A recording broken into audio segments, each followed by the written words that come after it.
St. Lucia possesses the untapped potential to diversify the type of crops that are exported from the country. Relevant authorities have marked islands such as St. Thomas and St. Martin as areas for opportunity, as these countries continue to show a substantial demand for crops that are easily grown throughout the island. As Minister for Agriculture, Honorable Alfred Prospere has identified many avenues for exports, but consequently, there are many hurdles and challenges that must be overcome in order to benefit from the overseas market at hand. Despite the issues, however, Minister Prospere is determined to develop the island in a way to benefit from this export demand.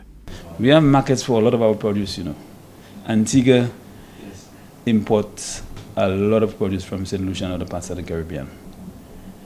We have markets all over the region. What becomes or is a major problem for us is shipping. So for example, we want to move our bananas to St. Thomas. There is a market there for our bananas, but shipping will take almost 10 days. So it's a problem for us. So the market is there. For example, there is a market for soursop. We cannot meet the market demand for soursop, golden apples, and there is one other commodity I can't remember. I've been in discussion with the exporters, and they are very concerned about those commodities. So the market is there, and if the market is there, what I think we should do is to take full advantage of it. As a small island, St. Lucia persists with issues regarding consistent supply and shipments when seeking to export a multitude of crops. Export St. Lucia goes to the region and other countries every year to identify or access markets for us. What is important is for us to have the availability, but it has to be consistent. You cannot have a market for dashing, but you only export once every 3 weeks. You want to be consistent.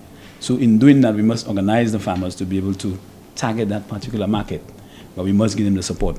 But it makes no sense. For example, we are getting an order for breadfruit in the US, but it's by ship. Now the length of time it will take by the ship versus the plane will be a lot longer by ship.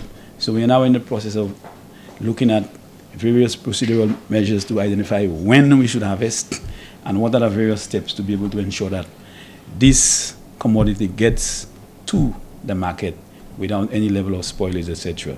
So we have to ensure that whatever market is available, we have the supply and the supply is consistent. Above all, Minister Prospere maintains that St. Lucia has the potential to develop their range of exports, but external challenges such as seasonal weather patterns are inescapable.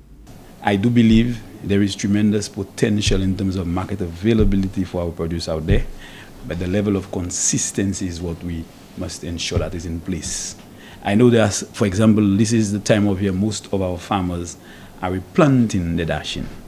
So between now and maybe the next 4 or 5 months, you may not have, but around maybe October, November, December, you have a glut, but it goes down in the early part of the year. So that is what we have to manage, because our conditions, we have 2 weather conditions. We're not in terms of the year. We have half of the year, rainfall period, where most of our farmers, especially those on the hillsides, those you call the rain-fed agricultural farmers, they do well.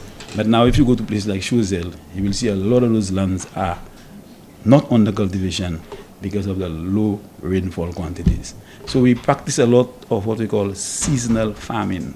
But what we prefer is if you have perennial forms of agriculture, so you have agriculture year-round, and so you can be consistent in your supply of your commodities. Aspirations of development and export diversity with regards to crops is at the forefront for the Minister for Agriculture as he examines the challenges, areas of interest, and opportunities for St. Lucia to meet the overseas demand for local crops.